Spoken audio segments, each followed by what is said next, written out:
Hosana, Hosana, Hosana, King anak ng David. Nuwani ay daratang, nuwani ay daratang, King lagyuning ginunuwaniya. Yaing hari, naning Israel, Hosana, King kataas-katasan. Hosana, Hosana, Hosana, Hosana, Hosana, King anak ng David. Nuwani ay daratang, nuwani ay daratang, King lagyuning ginunuwaniya. Yaing hari, naning Israel, Hosana, King kataas-katasan. Hosana, Hosana.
Please kneel. Oratio Imperata against COVID-19.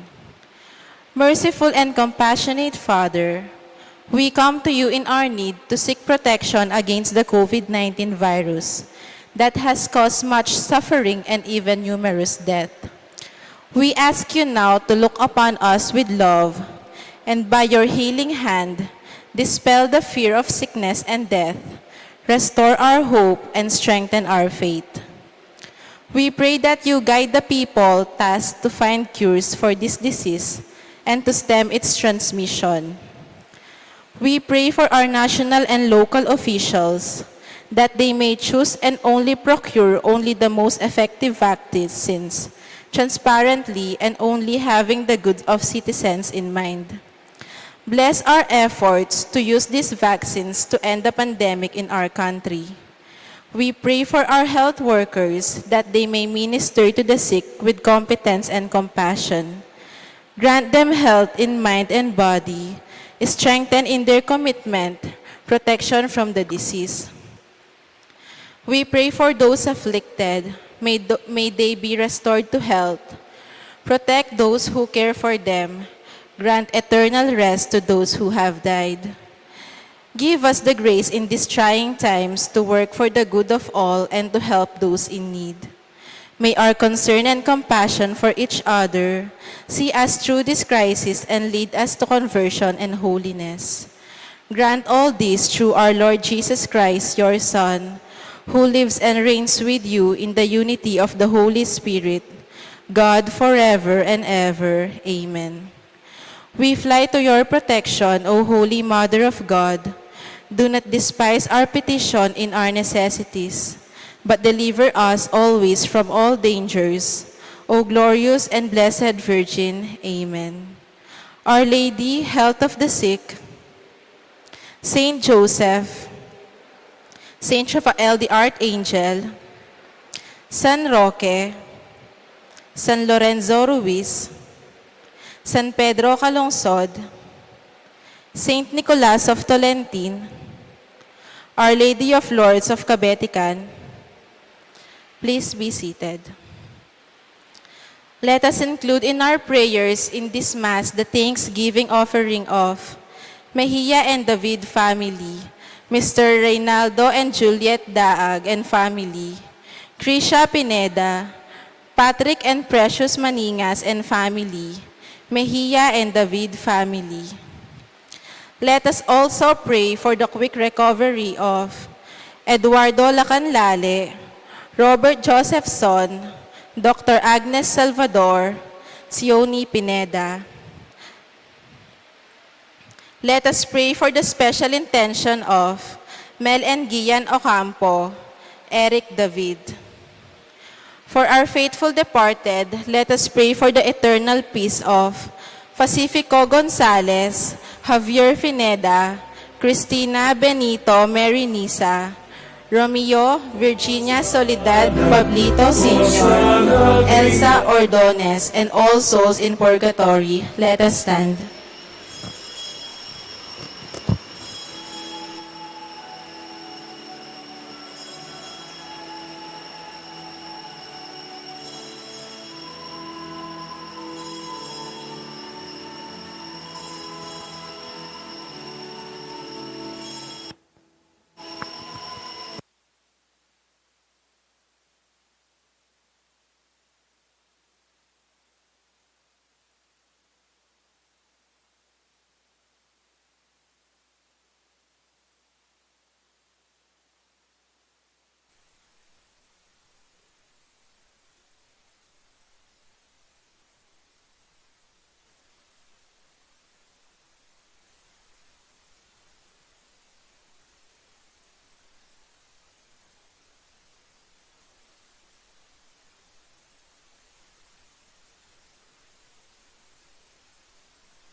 protection against the COVID-19 virus that has caused much suffering and even numerous death.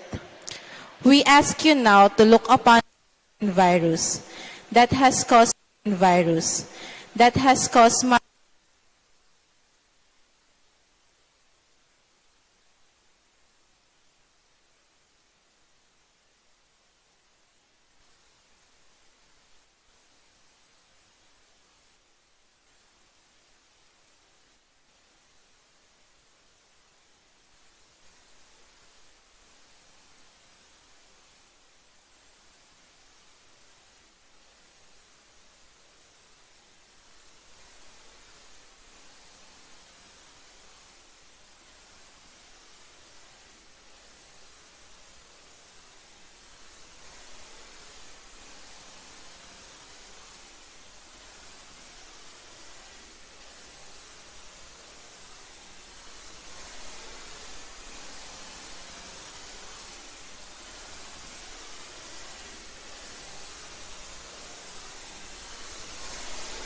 In the name of the Father, and of the Son, and of the Holy Spirit. Amen.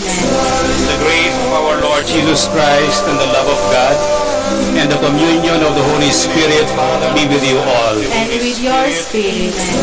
Coming together as God's family to celebrate and the Passion of our Lord. And with your Let us, spirit. for a moment of silence, together as God's acknowledge our sins and recognize our need, Lord, for God's mercy. Let us, for a moment of silence, together as God's acknowledge our sins and recognize our need, Lord. All together let us say, for a moment I confess to Almighty God, and to you, my brothers and sisters, that I have greatly sinned altogether in my thoughts and in my words, I confess what I have done and what I have failed to you, my brothers, through my fault, greatly sinned my most grievous fault, and in my word. Therefore I ask Blessed Mary, ever Virgin, all the angels and saints, my fault, and you, my brothers and sisters, to pray for me to the Lord our God. Blessed Mary, May Almighty God have mercy on us, forgive us our sins, and bring us to everlasting life. pray for me to the Lord our God. Blessed Mary, May Almighty God have mercy on us, forgive us our sins, and bring us to everlasting life. pray for me to the Lord our God. Blessed Mary, May Almighty God have mercy on us, forgive us our sins, and bring us to everlasting life. pray for me to the Lord our God. Blessed Mary, May Almighty God have mercy on us, forgive us our sins, and bring us to everlasting life. pray for me to the Lord our God. Blessed Mary, May Almighty God have mercy on us, forgive us our sins, and bring us to everlasting life. pray for me to the Lord our God. Blessed Mary, May Almighty God have mercy on us, forgive us our sins, and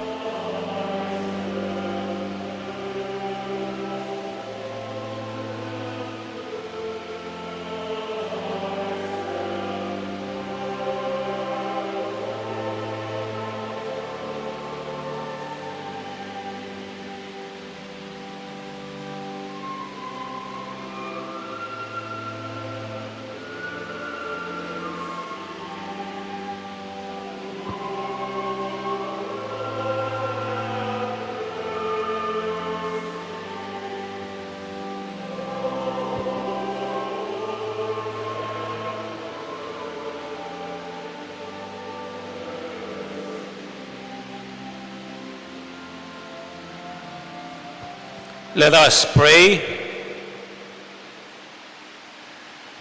Almighty, ever-living God, who as an example of humility for the human race to follow, caused our Savior to take flesh and submit to the cross, graciously grant that we may heed his lesson of patient suffering and so merit a share in his resurrection, who lives and reigns with you in the unity of the Holy Spirit, God, forever and ever. Amen.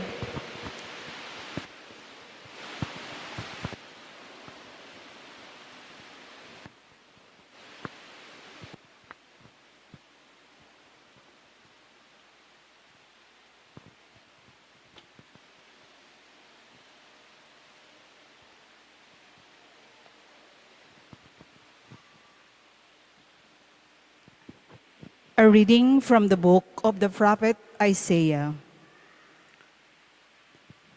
The Lord God has given me a well-trained tongue, that I may know how to speak to the weary, a word that will rouse them. Morning after morning, he opens my ear that I may hear, and I have not rebelled, have not turned back.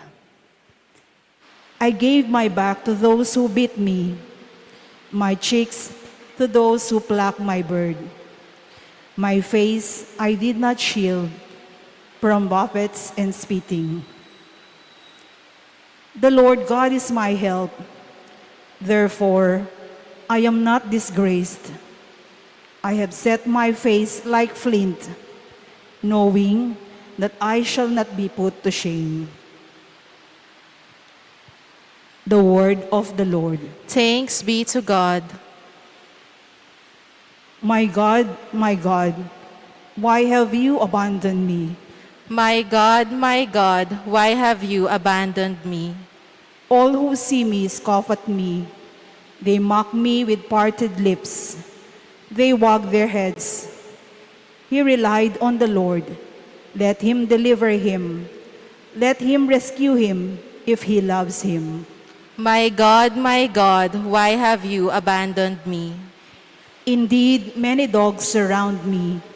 A pack of evildoers closes in upon me. They have pierced my hands and my feet. I can count all my bones. My God, why have you abandoned me?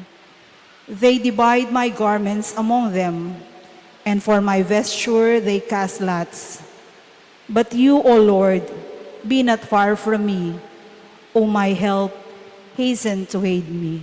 My God, why have you abandoned me? I will proclaim your name to my brethren.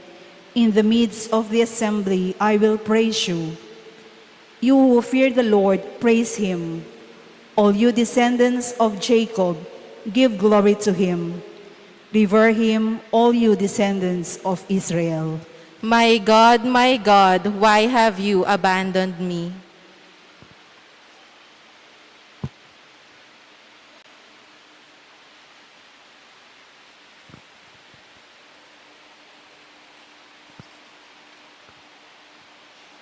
A reading from the letter of St. Paul to the Philippians.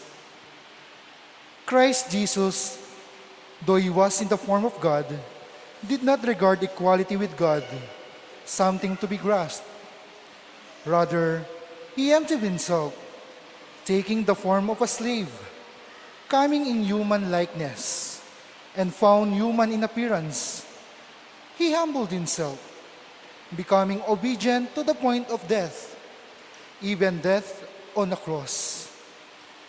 Because of this, God greatly exalted him and bestowed on him thy name, which is above every name, that at the name of Jesus every knee should bend, of those in heaven and on earth and under the earth, and every tongue confess that Jesus Christ is the Lord, to the glory of God the Father. The word of the Lord. Thanks be to God.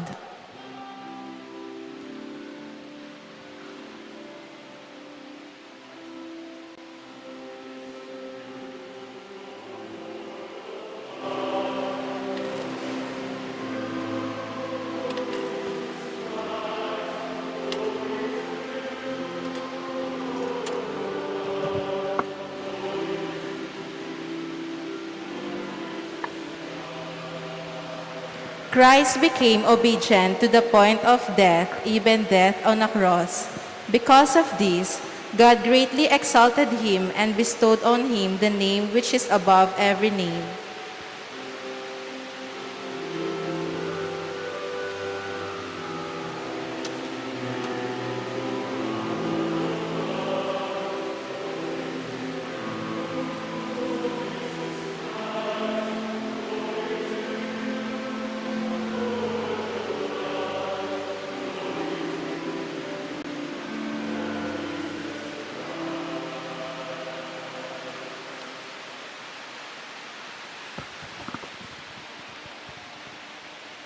The Lord be with you. And with your spirit. A reading from the Holy Gospel according to St. Luke. Glory to you, O Lord.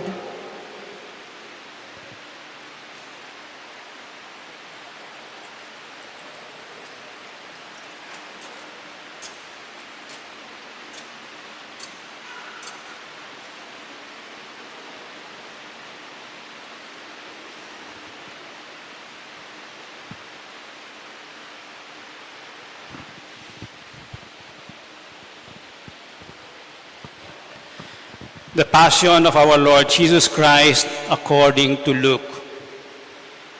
The elders of the people, chief priests and scribes, arose and brought Jesus before Pilate. They brought charges against him, saying, "We found this man misleading our people. He opposes the payment of taxes to Caesar and maintains that he is the Christ, a king." Pilate asked him, "Are you the king of the Jews?" He said to him in reply, "You say so." Pilate then addressed the chief priests and the crowds, "I find this man not guilty." But they were adamant and said, "He is inciting the people with his teaching throughout all Judea, from Galilee, where he began, even to here." On hearing this, Pilate asked if the man was a Galilean. And upon learning that he was under Herod's jurisdiction, he sent him to Herod, who was in Jerusalem at that time. Herod was very glad to see Jesus. He had been wanting to see him for a long time, for he had heard about him and had been hoping to see him perform some sign. He questioned him at length, but he gave him no answer. The chief priests and scribes, meanwhile, stood by accusing him harshly. Herod and his soldiers treated him contemptuously and mocked him, and after clothing him in resplendent garb, he sent him back to Pilate. Herod and Pilate became friends that very day, even though they had been enemies formerly. Pilate then summoned the chief priests, the rulers, and the people, and said to them, "You brought this man to me and accused him of inciting the people to revolt. I have conducted my investigation in your presence, and I have not found this man guilty of the charges you have brought against him, nor did Herod, for he sent him back to us. So no capital crime has been committed by him. Therefore I shall have him flogged and then release him." But altogether they shouted out, "Away with this man! Release Barabbas to us." Now Barabbas had been imprisoned for a rebellion that had taken place in the city and for murder.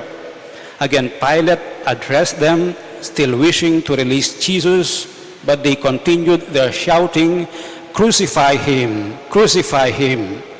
Pilate addressed them a third time, "What evil has this man done?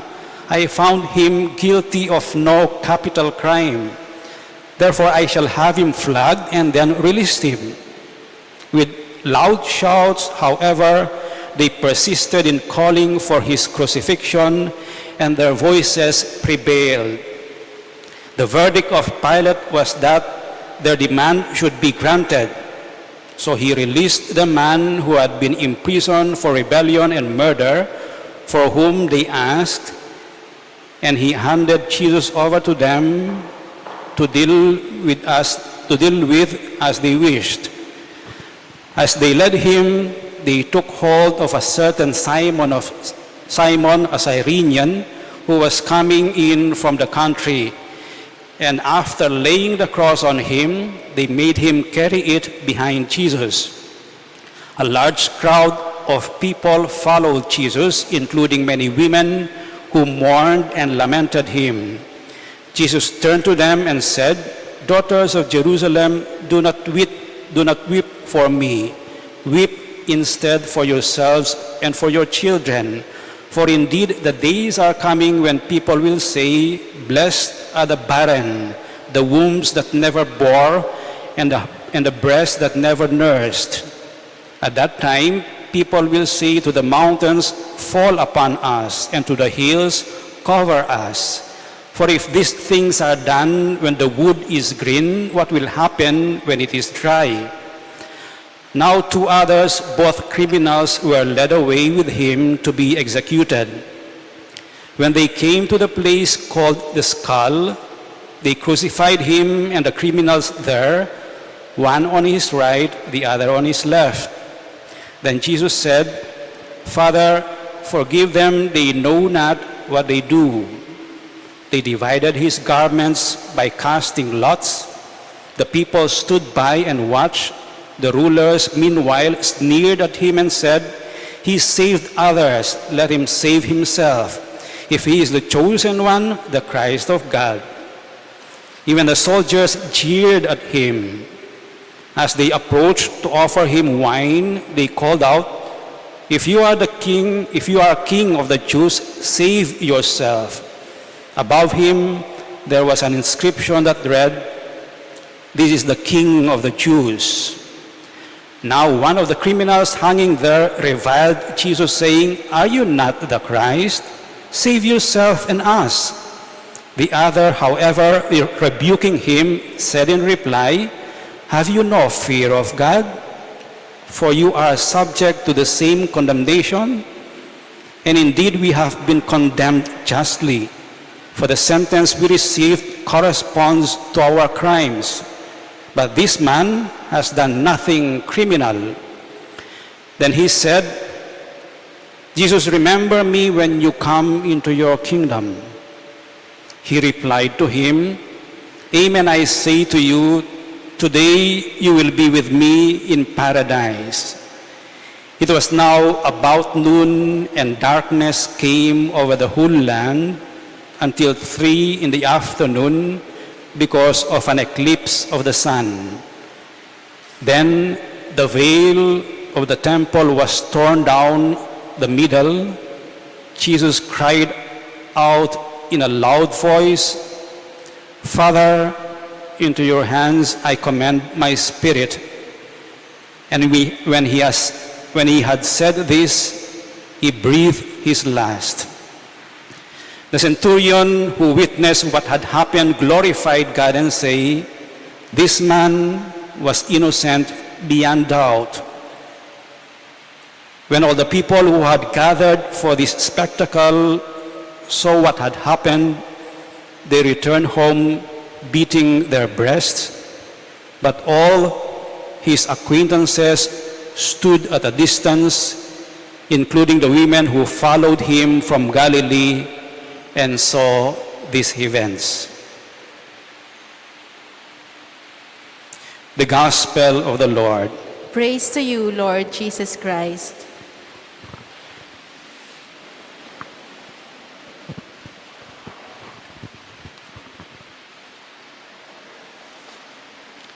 Today,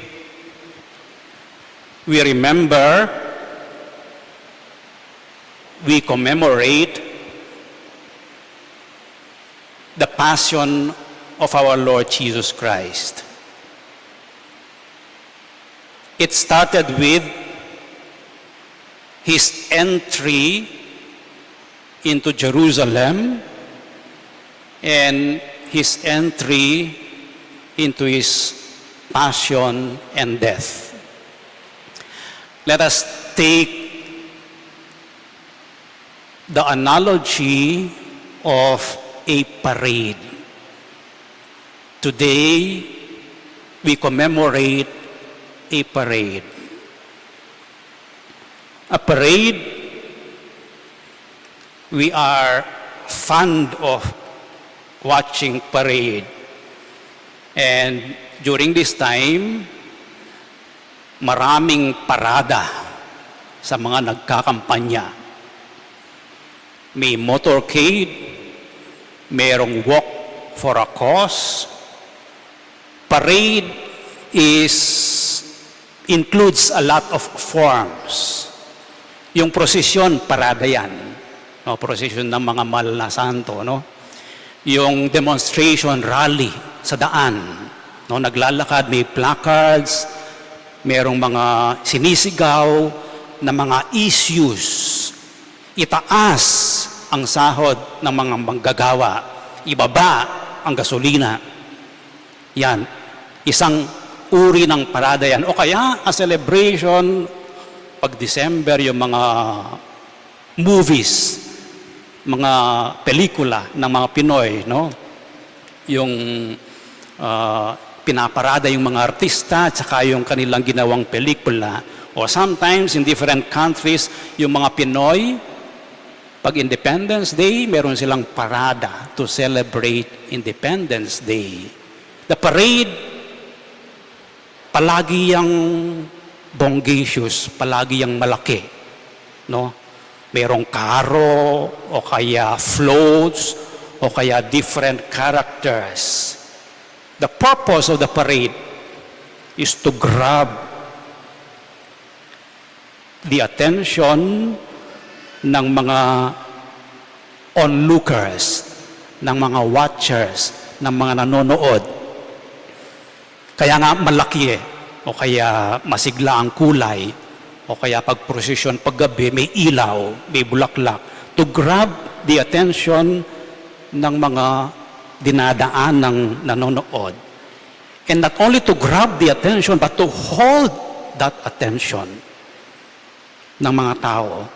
Ban kanita para sa ganon, yung message ng parada pumasok sa consciousness, sa kamulatan ng mga nanonood.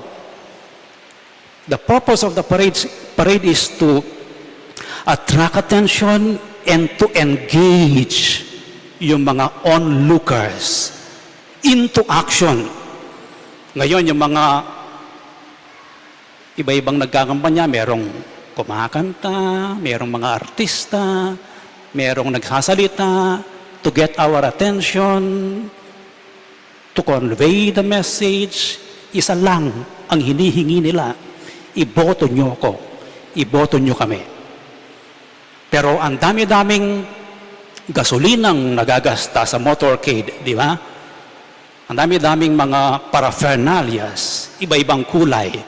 That's the purpose of the parade, to engage the onlookers and to move them to action. Today, in the gospel we have just read, and this day itself, no? Merong ibang klaseng parade. Yung ibang parade, natatakot yung mga authorities. Lalo na pag-issue ang pinag-uusapan. Tama na. Palitan na.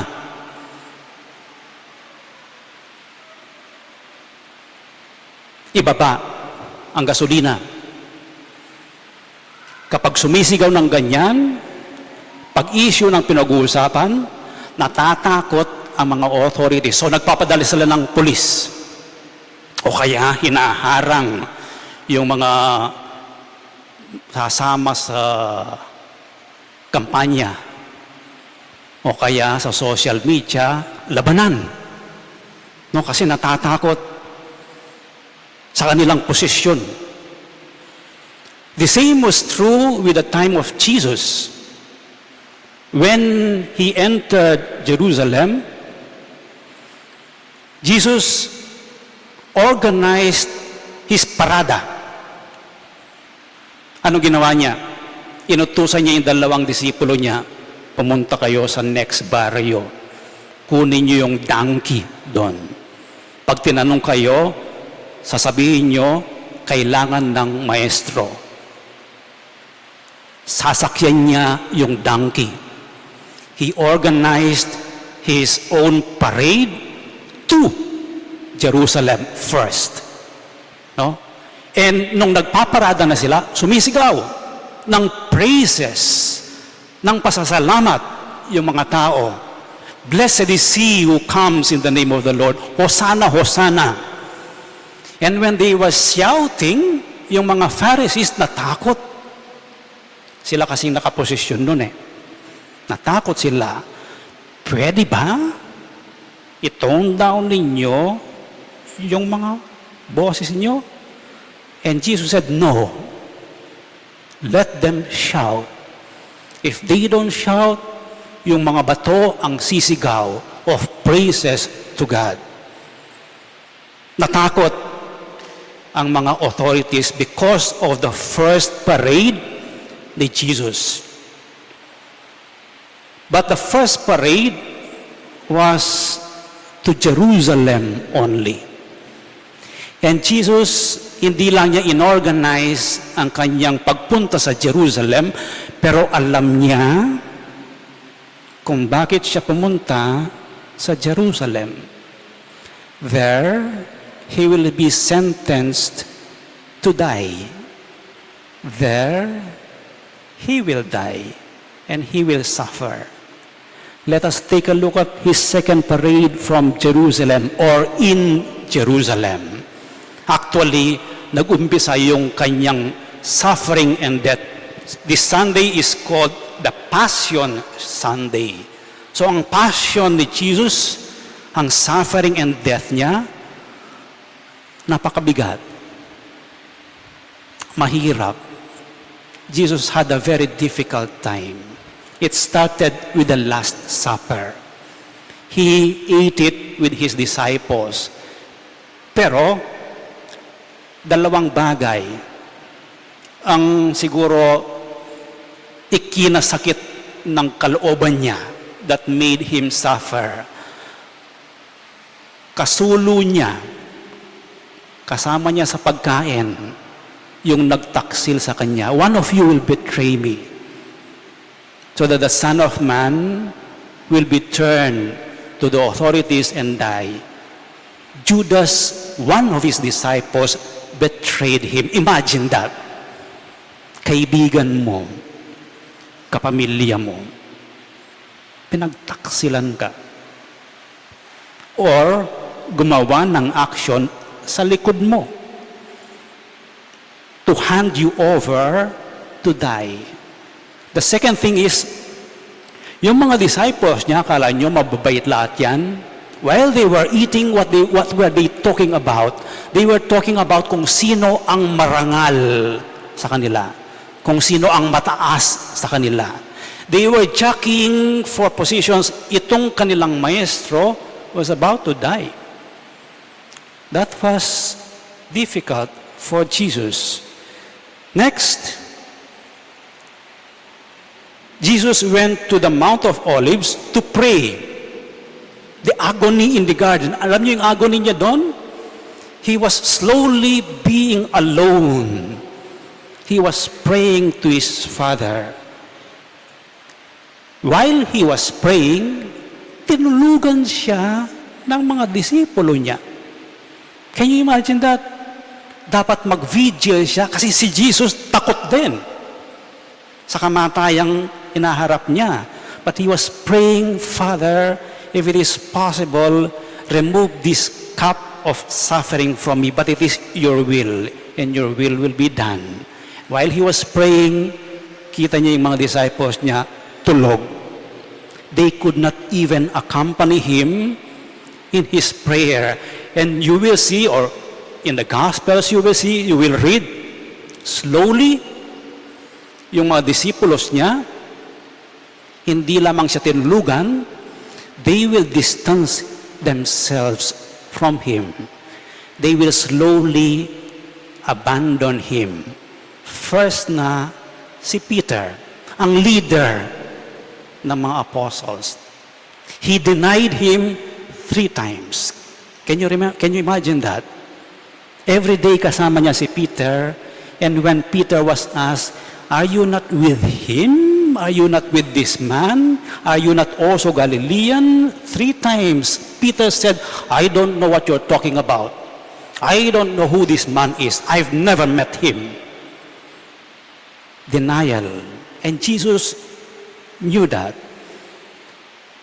Followed by, he was arrested. And he was arrested, sabi ng gospel, like a criminal. Like a tulisan. People or soldiers came to arrest him with swords. Like he was going to run away. That was also painful for Jesus, to be treated as a lowly criminal. And yet in the gospel we've just read, Pilate saw nothing criminal in Jesus. But people who have been listening to him in the synagogue, in the temple, following him, listening to his word and his teaching, wanted him to die. Wanted him to die again slowly, abandoning, being alone. And then he was sentenced to die. For nothing. For being accused falsely. And yet Jesus accepted this. He accepted this. They nailed him on the cross, hanged him on the cross to die. Question, why? What made him accept suffering and death? 2 reasons. One, he loved God so much that he obeyed the word of God.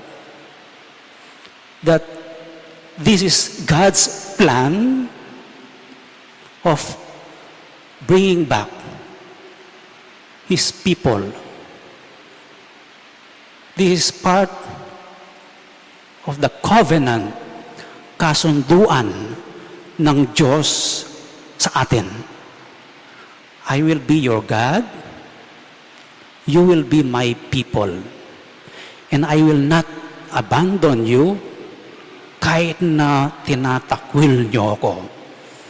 And I'm going to send my son as a sign of my love for you. The second reason why Jesus accepted this fearful death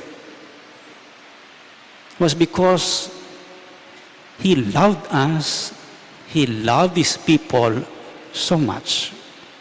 It is really fulfilling the commandment of God, love God and love your neighbor. Jesus was willing to sacrifice himself, parade himself in public, being insulted, being harmed, being abandoned publicly, being accused as a criminal, being hanged on the cross. Lubas. Hindi lamang physical harm, pero yung mga pinapako sa krus noon, inuhubaran. It's a public shame and embarrassment to die on the cross. All because of his love for us. So, today, on Palm Sunday, we are challenged. The gospel and the church ask us not to watch a parade, but to be a parade ourselves. Tayo ang magpaparada, tayo ang sisigaw. To proclaim and shout that the passion of Christ, the suffering and death of Christ matters to us, is significant to us in our faith life, in our daily life. We are asked today to demonstrate our love for Jesus. to demonstrate to Him and thank Him that we mattered so much to Him that He faced Jerusalem and the cross. So the challenge is not just to watch, but to be an active participant in the life, suffering, death, and resurrection of Jesus. To be an active participant this week. To be conscious mula during the week how much God suffered for us. How much God rose again from the dead for us. Huwag na tayong maghanap ng mga palamuti pa. Sige, magpag-prosesyon kayo o kaya magpagipagpuni kayo, okay. But look at the essence of this week. It is the passion, suffering, death, and resurrection of Jesus that made it possible for us to be saved by God. Huwag niyong alisin yon. Yun ang essence ng Holy Week. And the gospel, finally, the challenge of Palm Sunday is for us as parada, as proclaimers, to be missionary disciples. Disciples who learn from His suffering and death. Missionaries who proclaim the suffering and death of Jesus. Paano maging missionary disciple? I invite you to come tomorrow at 6 o'clock for our first day of our Lenten retreat here, and the topic is about missionary disciples. We are all missionary disciples. With that, before we proclaim our faith, may I invite those who have palms to come in front. We will bless your palaspas. Lumapit kayo po kayo ng harap. Pero ating distancing, ne?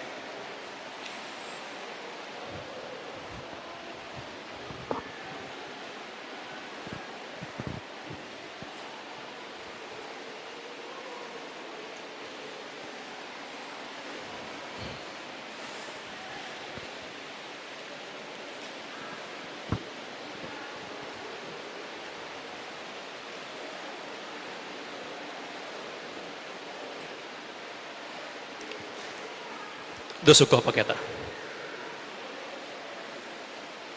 Then kayong libut at munta ko pa kaning lele. Let us pray. Almighty ever-living God, sanctify these branches with your blessing, that we who follow Christ, the King in exaltation, may reach the eternal Jerusalem through Him, who lives and reigns forever and ever. Amen.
Please stand.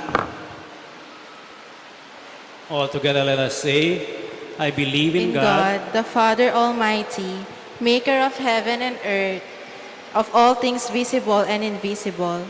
I believe in one Lord Jesus Christ, the only begotten Son of God, born of the Father before all ages. Sandali. God, Ulitin natin. Let's read yung nasa screen.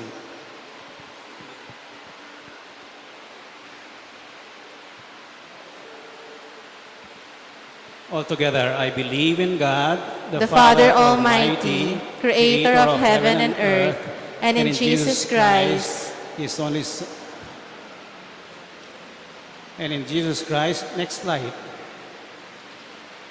who was conceived by the Holy Spirit, born of the Virgin Mary, suffered under Pontius Pilate, was crucified, died, and was buried.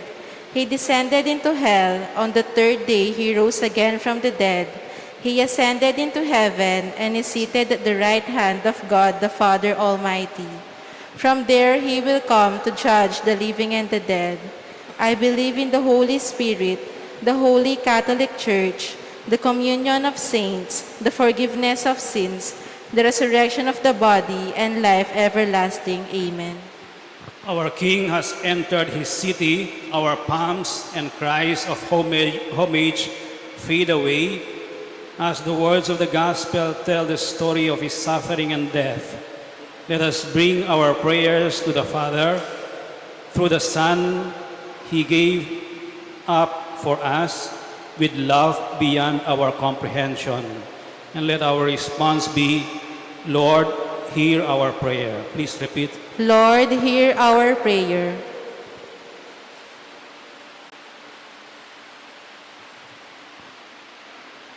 For the Church all around the world, following the Savior during Holy Week, let us pray to the Lord.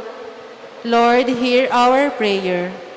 For peoples of all races and nations who seek peace, let us pray to the Lord. Lord, hear our prayer. For those who suffer mental, physical, or spiritual anguish, let us pray to the Lord. Lord, hear our prayer. For a spirit of penance, reflection, and gratitude during these chosen days, let us pray to the Lord. Lord, hear our prayer.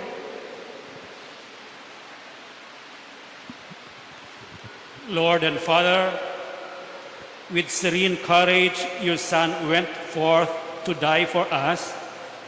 Grant us a share in his strength as we bring these prayers before you. We ask this through Christ our Lord. Amen.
Pray, brothers and sisters, that your sacrifice and mine may be acceptable to God, the Almighty Father. May the Lord accept the sacrifice at your hands for the praise and the glory of his name, for the good and the good of all his holy church.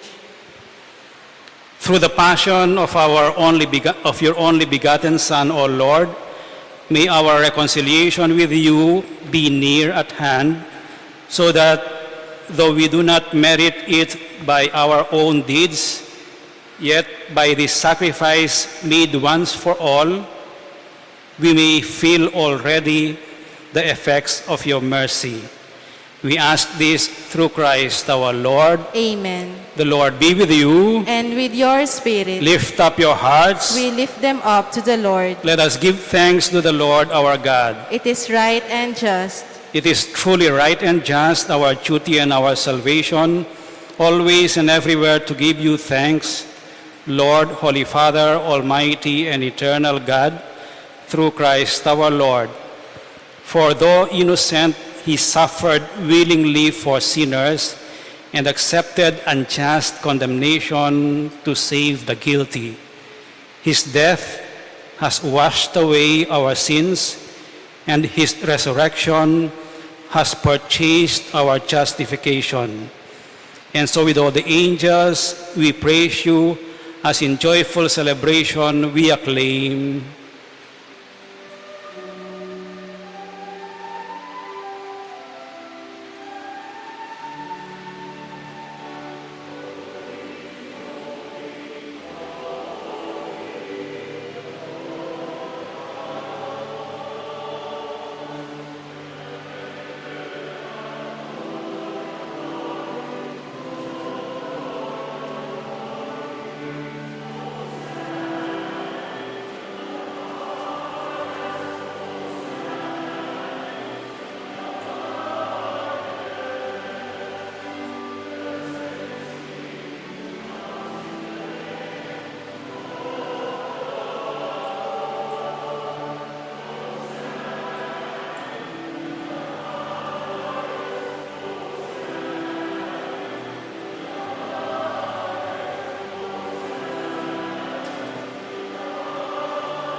You are indeed holy, O Lord, the fount of all holiness.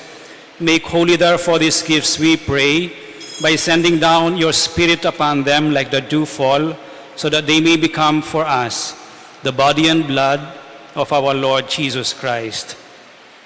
At the time he was betrayed and entered willingly into his passion, he took bread and giving thanks, broke it, and gave it to his disciples, saying, "Take this, all of you, and eat of it, for this is my body, which will be given up for you."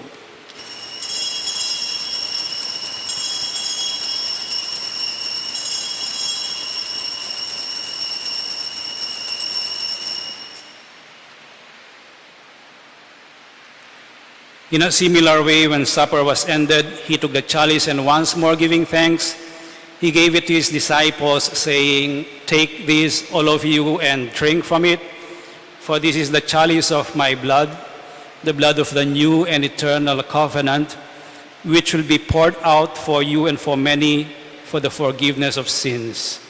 Do this in memory of me."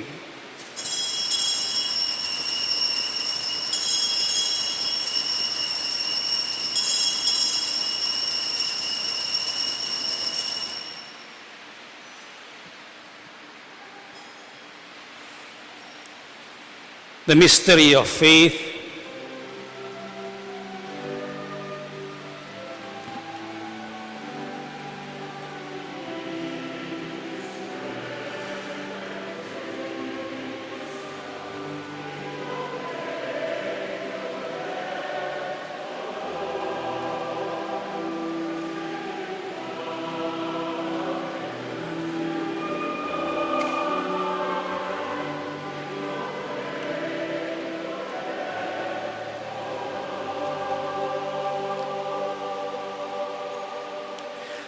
Therefore, as we celebrate the memorial of his death and resurrection, we offer you, Lord, the bread of life and the chalice of salvation, giving thanks that you have held us worthy to be in your presence and minister to you. Humbly we pray that partaking of the body and blood of Christ, we may be gathered into one by the Holy Spirit. Remember, Lord, your church spread throughout the world, and bring her to the fullness of charity, together with Francis, our Pope, and Florentino, our Bishop, and all the clergy. Remember also our brothers and sisters who have fallen asleep in the hope of the resurrection, and all who have died in your mercy. Welcome them into the light of your face. Have mercy on us all, we pray, that with the Blessed Virgin Mary, Mother of God, with Blessed Joseph, her spouse, with the blessed apostles and all the saints who have pleased you throughout the ages, we may merit to be co-heirs to eternal life and may praise and glorify you through your Son, Jesus Christ. Through him and with him and in him, O God, Almighty Father, in the unity of the Holy Spirit, all glory and honor is yours forever and ever.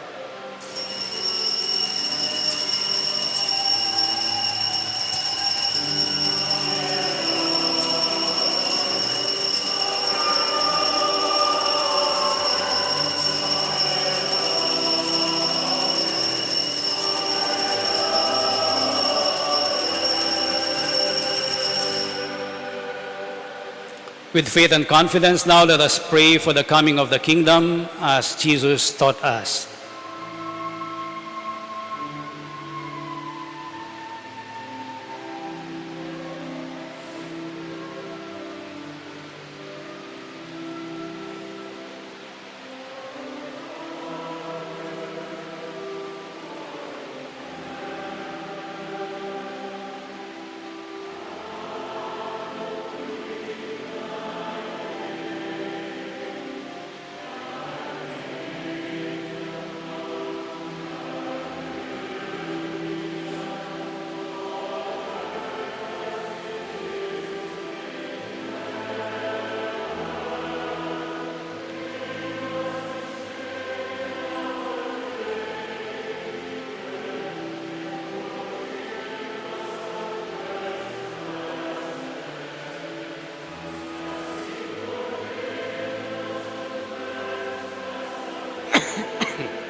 Deliver us, Lord, we pray, from every evil. Graciously grant peace in our days, that by the help of your mercy we may be always free from sin and safe from all distress, as we await the blessed hope and the coming of our Savior, Jesus Christ.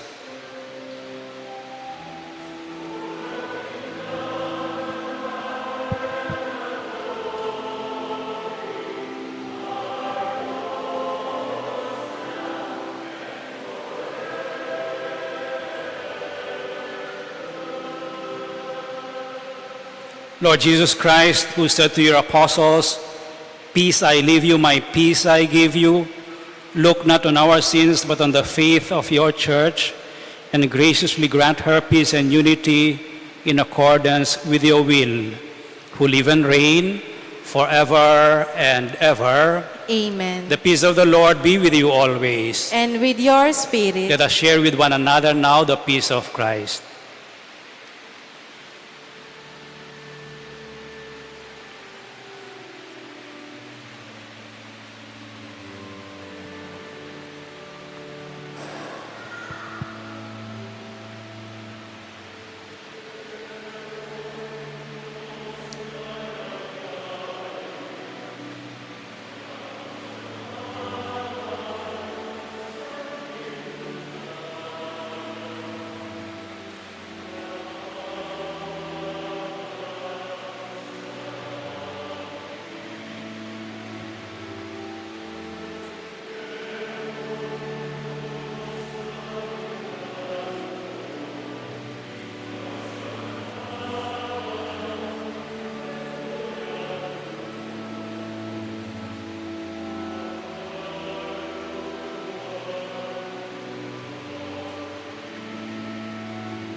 This is Jesus, the Lamb of God, who takes away the sins of the world.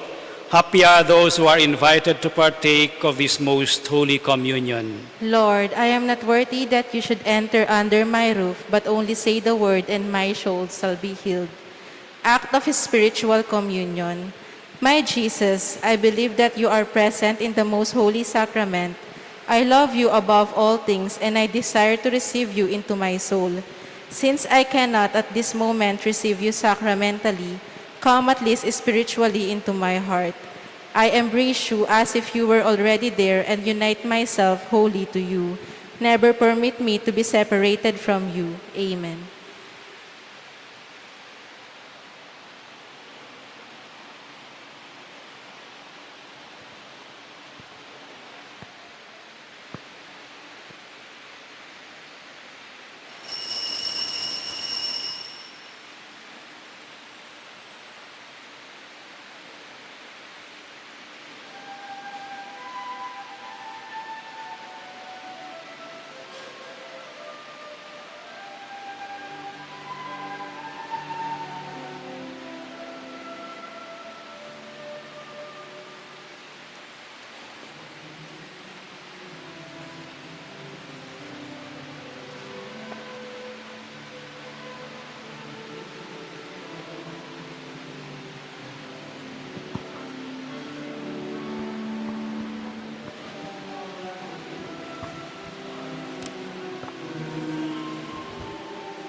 Please kneel.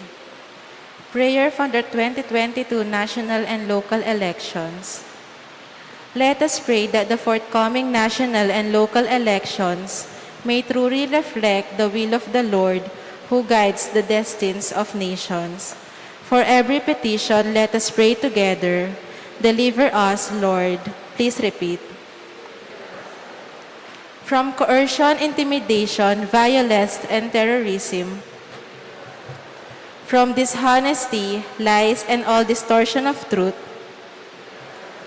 From bribery, graft, and all conspiracy for fraud. From gullibility to the deceptive and blindness of perspective. From threats, intimidation, and perverse language.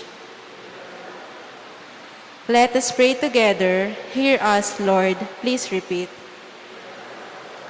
That conscience may always be our ultimate norm. That the common good may always be our highest goal. That human dignity may be respected all the time. That the poor and the weak may always have the priority. That care for creation may never be ignored. That solidarity may guide the path of peace and development. That genuine fear of God and love of neighbors may guide those who seek public office. Let us pray. Shepherd of souls and Savior of the nations, politics is your gift to us, a call to serve others and grow in holiness. Guide our politics as you guide our lives.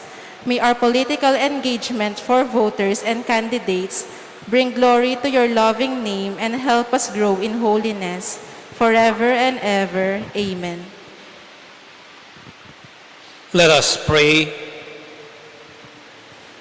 Nourished with these sacred gifts, we humbly beseech you, O Lord, that just as through the death of your Son, you have brought us to hope for what we believe, so by his resurrection, you may lead us to where you call. We ask this through Christ our Lord. Amen. Kindly kneel for the prayer to Our Lady of Lourdes.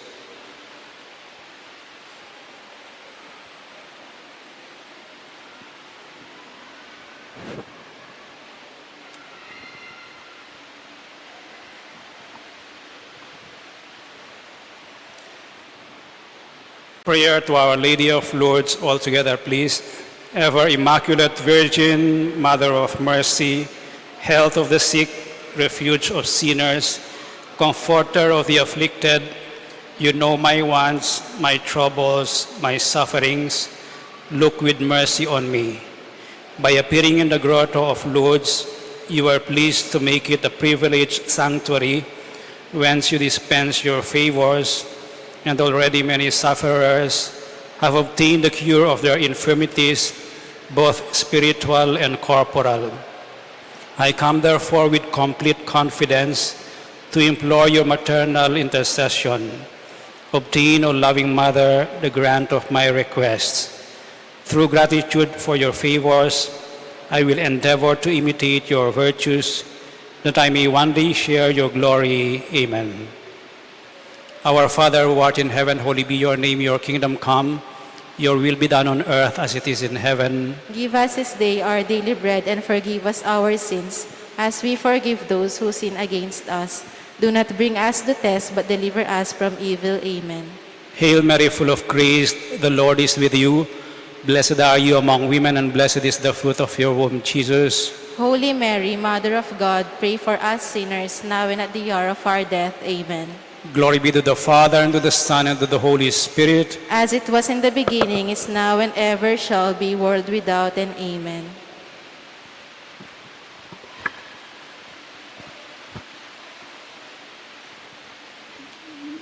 The Lord be with you. And with your spirit. May the Almighty God bless you all, the Father, and the Son, and the Holy Spirit. Amen. The Mass is ended. Go in peace. Thanks be to God.